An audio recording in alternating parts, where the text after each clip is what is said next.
Nakausap ng media ang former teammate ni Paulie sa Rain or Shine na si Ronnie Matias at sinabi nito na explosive pa din sana si Paulie ngayon kung nagamit daw ito ng tama. Sinabi niya na iba naman si Paulie nung si Coach Yeng pang humahawak sa kanya. Ang punto po ni Matias, hindi alam ni Coach Chito kung paano i-utilize si Paulie kaya nawala ang laro niya.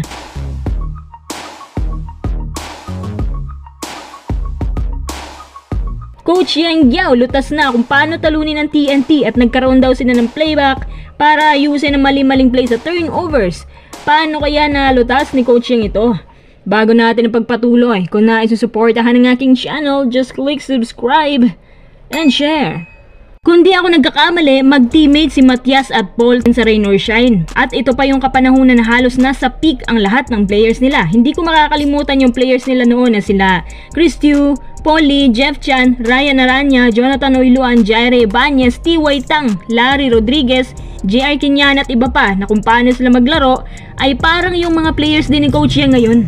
Alam nyo, tama si Matias, ang daming player si Coach Yeng ngayon na makikita mo na ang layo ng mararating dahil na-utilize sila ng tama. Ginamit sila ng tama ni Coach Yeng na siyang dahilan na halos lahat sila sabay-sabay sumisibol. Yan dapat ang ginagawa ng mga coaches sa PBA Pero natuon talagang atensyon ni Matias sa nasirang laro ni Paulie ngayon. Ayon sa kanya, since nung nag-iba na ang coach, parang nag-iba na rin ang laro ni Paulie. Napansin din niya na pinababayaan ng Magnolia teammate si Paul tuwing nasa kanyang bola. Kumbaga, wala siyang mapapasahan kasi pag nasa kanyang bola, bahala na siya kung paano niya ititira. Kaya tuwing nado-double team si Paul, wala na siyang magawa kundi ang ipasa na lang sa iba na kahit sa kanya naman ang naka-assign ang play. At itong pag-assign naman ng play kay Paul, hindi rin daw tama kasi minsan wrong timing ang pagkakagamit sa kanya. Hindi kagaya ni Coach Yeng na ginagamit ito sa tamang paraan at tamang oras. Halimbawa, minsan si Paul taga-set up lang pero minsan sa kanya talaga yung play. Kapag nado-double team, may mapapasahan siya na nakahanda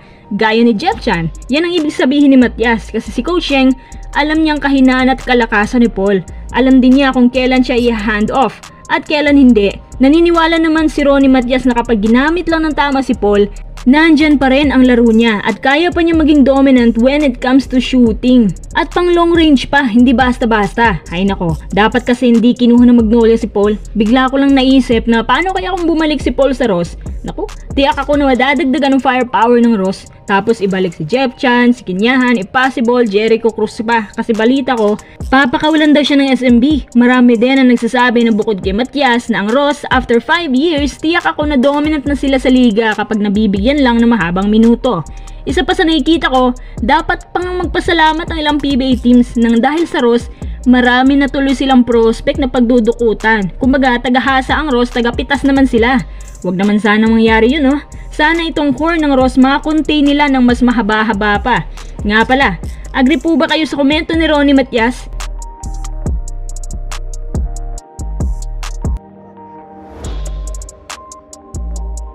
At Rain or Shine na lang din ang pinag-uusapan natin. Abay, may bagong balita tayo sa upcoming game to mamaya. Ayon kay Coach Yeng, nakikita niya na malaki-laki pa rin ang chances nila na matatalo nilang TNT dahil na pag-aaralan daw nila ang kabilang team depende sa tinatakbo nito. Kasi nung game 1, kung di lang sila kinain ng 22 turnovers, tiyak ako na Ross ang panalo doon. In fact, nilimitahan pa nga ng Ross ang opensa ng TNT dahil sa hard defense nila. Muntikan pa nga nila itong matalo kahit maraming turnovers.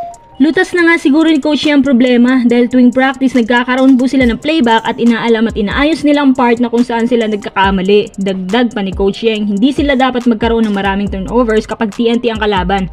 So ibig sabihin pala, hindi nabutasan ng TNT ang Ross. Tanging Ross lang talaga ang namimigay ng easy, cheap plays dahil saan lang napakaraming turnovers. Pero sa palagay ko, mas mahirap pa nga ng kalaban ng Magnolia. Magaling din ang import nila doon. Makikita natin mamaya kung ano-ano ang mga adjustments na gagawin ng Ross sa Game 2. Sa palagay ko din, mas mahirap na kalaban si Coach Yeng kaysa kay Coach Chot.